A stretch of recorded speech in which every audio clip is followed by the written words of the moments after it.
Bonjour à tous, une nouvelle vidéo pour la poursuite de notre chapitre sur le conducteur ohmique.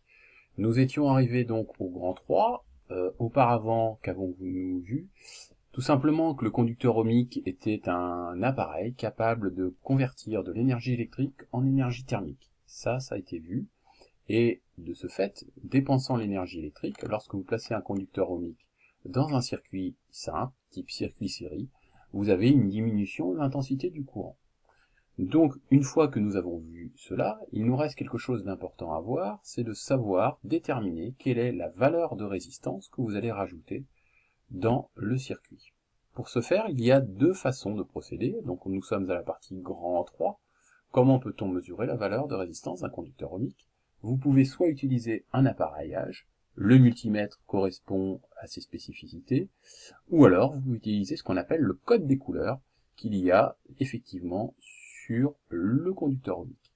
Alors, concernant l'appareil de mesure et le multimètre, jusqu'à présent, vous avez découvert que le multimètre pouvait fonctionner en ampèremètre et en voltmètre, avec des réglages spécifiques à l'ampèremètre et au voltmètre. Si nous allons sur le site PCCL, nous trouvons un petit schéma qui récapitule bien les différentes caractéristiques du multimètre. Vous avez donc là le multimètre avec le voltmètre en continu, le voltmètre en alternatif, l'ampèremètre en continu, tout ça vous connaissez parfaitement bien. Et là vous trouvez la lettre oméga, le symbole du ohm, avec les différents calibres associés. Alors tout dépend du multimètre bien évidemment. Dans le cas de figure ici, vous avez comme calibre 2 grands M. Alors le grand M, c'est nouveau pour vous, c'est le méga, le symbole du méga, donc 2 méga-ohms. 1 méga-ohm, c'est 1 million de ohms, donc 2 méga-ohms, c'est 2 millions de ohms. Là, nous avons 200K, donc 200 kilo-ohms, c'est-à-dire 200 000 ohms, 20K, 20 000 ohms, 2K, 2000 ohms, et enfin 200 ohms. Voilà pour les calibres. La règle, elle est la même que pour l'ampèremètre et le voltmètre. Vous commencerez toujours par le plus gros calibre. En ce qui concerne le branchement, il n'y a pas de circuit électrique ici. Il vous suffit de brancher le ohmmètre directement aux bornes du conducteur ohmique. Donc, peu importe, il n'y a pas de sens de branchement. Ici, le fil d'un des côtés du conducteur ohmique va sur la borne oméga, qui est la même que la borne V, je vous le rappelle, et l'autre borne du conducteur ohmique va sur COM, la borne commune à toutes les mesures possibles sur un multimètre.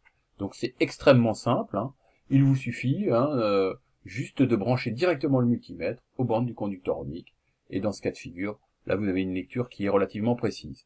Dans notre cas, là, le conducteur ohmique, regardez, on est sur le calibre 200 ohms, nous lisons 39 ohms. Donc là, on a un petit conducteur ohmique. Donc le dipôle n'est branché à rien d'autre, directement branché aux bornes du multimètre. Et donc ici, de l'ohmmètre. Ensuite, l'autre possibilité, c'est le code des couleurs. Alors là, c'est un codage qui est très particulier. Si vous tapez sur Internet code couleur, en général, il faut mettre résistance plutôt que conducteur ohmique, vous en obtenez une ribambelle. Alors, je ne vous demanderai pas de le savoir par cœur, ce code des couleurs, mais il faut savoir l'utiliser. Donc, si nous reprenons la structure d'un conducteur ohmique, il y a 3 anneaux colorés côte à côte d'un côté, et un autre qui est souvent argenté ou doré à droite. Celui-ci, je vous en ferai grâce, il précise, il donne la précision fournie par le fabricant.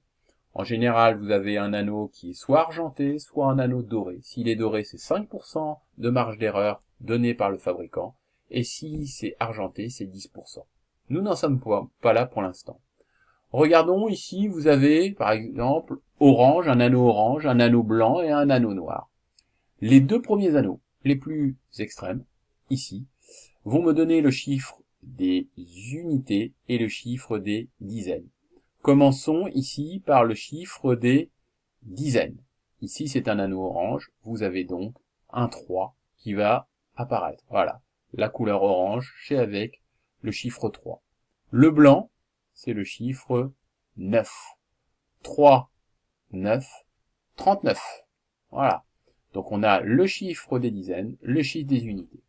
Maintenant, une fois que vous avez cette base, le premier anneau c'est le premier chiffre, deuxième anneau, deuxième chiffre, il vous suffit de savoir combien de zéros vous allez rajouter. Donc là, c'est écrit en puissance de 10.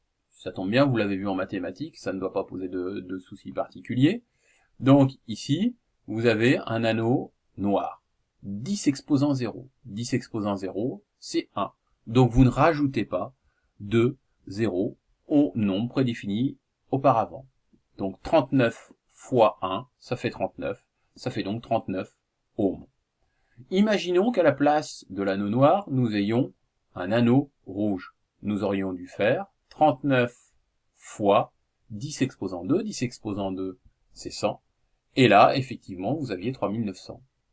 Voilà. Donc, c'est toujours la même façon de procéder. Hein. Les deux premiers anneaux vous donnent un nombre de base et le troisième, un nombre multiplicateur. Voilà. J'espère que vous avez bien compris. Alors, vous voyez, hein, 39 ici retrouvé, c'est bien le 39 mesuré au multimètre. Voilà. Donc, vous avez tout un tas de petites choses sur Internet là-dessus, ça se retrouve aisément. Vous avez également sur votre bouquin, je vous rappelle, tout un tas de fiches méthodes à utiliser. Hein. Et dans les fiches méthodes que vous avez déjà parcourues sur le multimètre, eh bien, vous allez retrouver comment mesurer la valeur de résistance d'un conducteur ohmique. Voilà. Donc, de ce point de vue, vous êtes assez serein. Vous devez pouvoir comprendre le tout. Voilà. Je crois que je vous dis peut-être des bêtises. J'étais persuadé, c'est ce que je regardais, qu'il y avait la mesure des conducteurs ohmiques, mais c'est pas sur ce bouquin. Donc non, je vous ai dit des bêtises. Vous n'avez pas la fiche méthode sur la mesure à l'ohmmètre. Voilà. Écoutez, n'hésitez pas à me poser des questions si ça vous paraît encore nébuleux en ce qui concerne le code des couleurs. À bientôt. Au revoir.